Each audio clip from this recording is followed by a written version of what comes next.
The following is a conversation Salem had with one of his FBI handlers, Special Agent John Antisev. You got paid regularly for good information. I mean, the expenses were a little bit out of the ordinary, and it was really questioned. Don't tell Nancy I told you this.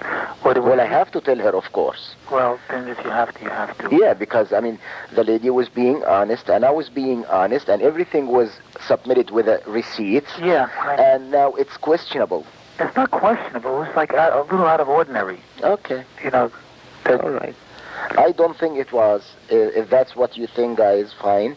But I don't think that, because we was start already building the bomb, which is went off in the World Trade Center. It was built by supervision from the Bureau and the GA, and we was all informed about it, and we know that the bomb start to be built. By who? By your confidential informant. What a wonderful, great case. Joseph Calhoun, broadcast journalist and contributor to the Academy Award-winning documentary The Panama Deception, gave a presentation on the 1993 World Trade Center bombings. Calhoun came across an Associated Press report stating that the President of Egypt claimed that one of the World Trade Center bombing suspects was a paid CIA agent. And it was an Associated Press file, and you'll see it on the screen tonight. And it was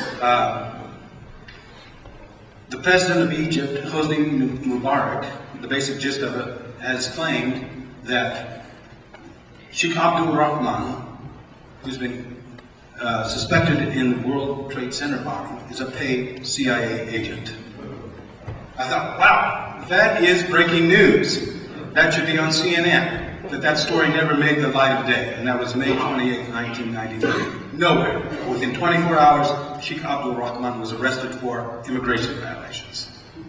Calhoun continued his investigation and discovered that the so-called extremist group that the FBI informant Imad Salem had infiltrated had all been on the payroll of the CIA. Well, I kept my ear to the ground on this story, and in July that year, there were two news programs that came on. One was a British special report from the IATN News that was on public TV, and an ABC News program called Day One that had a special. And in both specials, the claim was made that all of the bombers in the World Trade Center in 1993, all the people that participated in that bombing, had been on the payroll of the CIA. And they had been on the payroll of the CIA in Afghanistan. The reason I have a copy of the program is it's because one of those news items that if you don't put your finger on the VCR the day it's broadcast, you'll never see it again. So what you're going to see is some clips from that program. I'd like to begin with a Day One investigation that will tell you something about terrorism in the 1990s. It starts with the bombing of the World Trade Center. That incident and other conspiracies to bomb New York City are a warning to the U.S. that we are looking at a new brand of terrorist.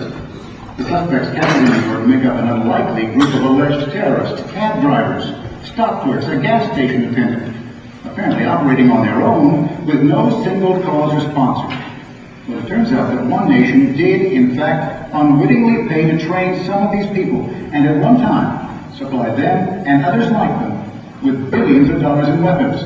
That nation is the United States, and it all goes back to the U.S. involvement in the Afghanistan war. Along the way, there have been some very shocking discoveries for the FBI and the police. Chief among them, the United States once trained and financed those who came to the World Trade Center back in February to leave that car here in the basement. For those who find it too difficult to fathom that the CIA would kill US citizens with a bomb built and supplied by the FBI, Calhoun produced a CIA manual that calls for the killing of its own supporters. People ask me, do you think our government would actually kill our own people? And I can't talk about this right now, but there was a scandal about the Contra War called the CIA's Nicaraguan Manual. And this manual was a scandal at the time because it calls for killing some of your own supporters, and this is the Contra supporters in Nicaragua, killing some of your own supporters and blaming it on the enemy. So it's actually, there's a written document that does instruct the killing of civilians for political propaganda. The Council on Foreign Relations, also known as the CFR, is a Washington think tank that strongly influences US government policy.